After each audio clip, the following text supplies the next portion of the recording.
देखिए जो पिछले कई सालों से हम देख रहे हैं, चाहे ईडी हो, चाहे एनआईए हो या दूसरी गवर्नमेंट की एजेंसीज हो, जितने भी इस किस्म के इंस्टीट्यूशंस हैं जो करप्शन और क्राइम वगैरह को चेक करने के लिए बने थे, उनको बीजेपी ने अपना अलायंस पार्टनर बनाया हुआ है। जिस तरह अलायंस पार्टनर सरकार में रह के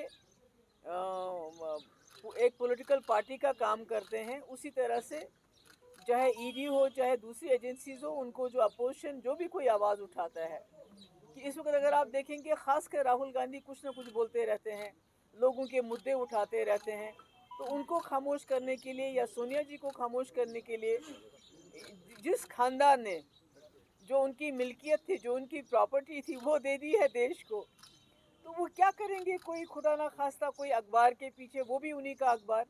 तो मैं समझती हूँ ये सिर्फ विच हंट है टू उनको काउ डाउन करने के लिए किया जा रहा है कि राहुल गांधी बात ना करे, बोले ना।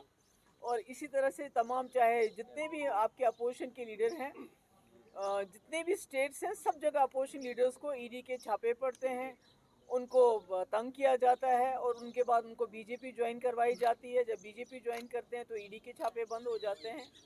तो ये विच हंट नहीं है तो और क्या है?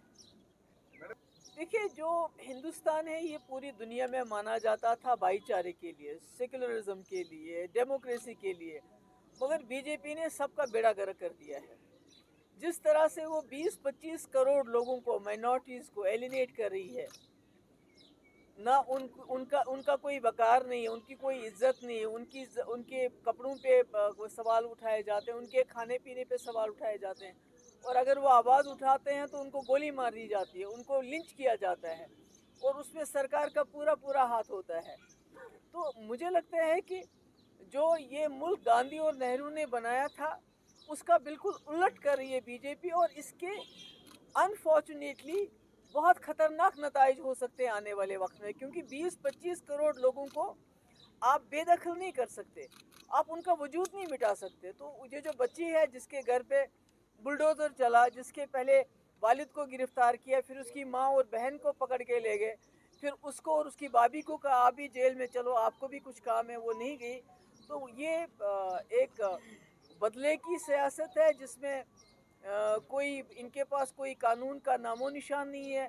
और अनफॉर्चुनेटली बदकिस्मती से जो जुडिशरी है वो खामोश तमाशाई बन के देख रही है। इनका काम तो था इस वक्त, क्योंकि अपोजिशन बात करती है तो उनके पीछे ईडी जाता है, उनको जेल में भरते हैं, मगर जुडिशरी जिसको बात करनी चाहिए थी वो सामने नहीं आ रहे हैं, वो खामोश तमाशाई बन के बैठे हुए हैं। मीडिया तो सारा गोदी मीडिया इनकी गोद में बैठा हुआ है, वो तो वही चलाते हैं जो इनको चलाने के लिए कहते हैं। कि जो नुपुर शर्मा ने बात की, उसने ऐसे वैसे बात नहीं जानबूझ के की गई, ताकि जो उस वक्त कश्मीरी पंडितों की मुसीबत की बात चल रही थी, उनके उनके हलाकतों की बात चल रही थी, जिसमें बीजेपी पूरी तरह से फेल हो गई थी, उससे अटेंशन हटाने के लिए और मुसलमानों को प्रोवोक करने के लिए, ताकि मुसलमान प्रोवोक हो और इनको मौका मिले मुसलमानों के घर उजाड़ने का, उनको जेलों में डालने का, उन पर गोलियां मारने का, और उनको हर हिसाब से तंग करने का मौका है। ये नुपुर शर्मा की बात कोई ऐसे वैसे नहीं कही उसने, ये बड़ी स्ट्रेटजिकली ये बात की गई है। तो यही काम है, इलेक्शन कब नहीं होते हैं मुल्क में? यहाँ तो साल के साल इलेक्शन चलते रहते हैं, कभी किसी स्टेट में कभी स्टेट में। ये तो खाली कांग्रेस की बात नहीं है, आप ममता बनर्जी जैसे जो पूरे मुल्क में अंदर वो आती है among the 3 honest chief ministers, उसका भी केस है, कोई चिट फंड का कोई केस है। आपका वहाँ का केरला का चीफ मिनिस्टर है जो सबसे ज़्यादा गरीब है अकाउंट्स में, उसके खिलाफ केस है। तो ये इन्होंने छोड़ा किसको है? कांग्रेस को तो करेंगे, क्योंकि at the end of the day it is the Congress who will have to take bull by the horns, और इनको चैलेंज करना पड़ेगा। तो देखिए वो तो आज़ाद साहब से पूछ सकते हैं, आप दूसरों से पूछ सकते हैं वो बात। ये बहुत अफसोस की बात है कि जो हमारी अपोजिशन पार्टीज़ हैं या अपोजिशन लीडर हैं वो खामोश है, वो बात नहीं कर रहे हैं, मगर उनको डराया जाता है, उनको धमकाया जाता है। जैसे अभी आप ईडी की बात कीजिए, आप दूसरे इंस्टीट्यूशंस की बात, एजेंसीज की बात कीजिए, मगर जुडिशरी खामोश क्यों है? मुझे जुडिशरी पे ताज्जुब हो रहा है, क्योंकि judiciary is the last resort.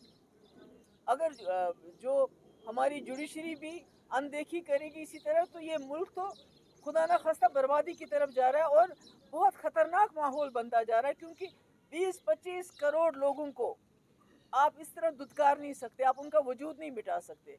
मतलब कि मुझे लगता है कि मुल्क जो है बहुत ही खतरे की तरफ जा रहा है, एक पीसफुल मुल्क एक खतरे की तरफ जा रहा है। पूरी दुनिया में हिंदुस्तान जमहूरियत की वजह से जाना जाता था, सेक्युलरिज्म की वजह से जाना जाता था, आज वही हिंदुस्तान जो है बुलडोज़र की वजह से जाना जाता है, मारपीट की वजह से जाना जाता है, खून खराबे की वजह से जाना जाता है। Thank you so much.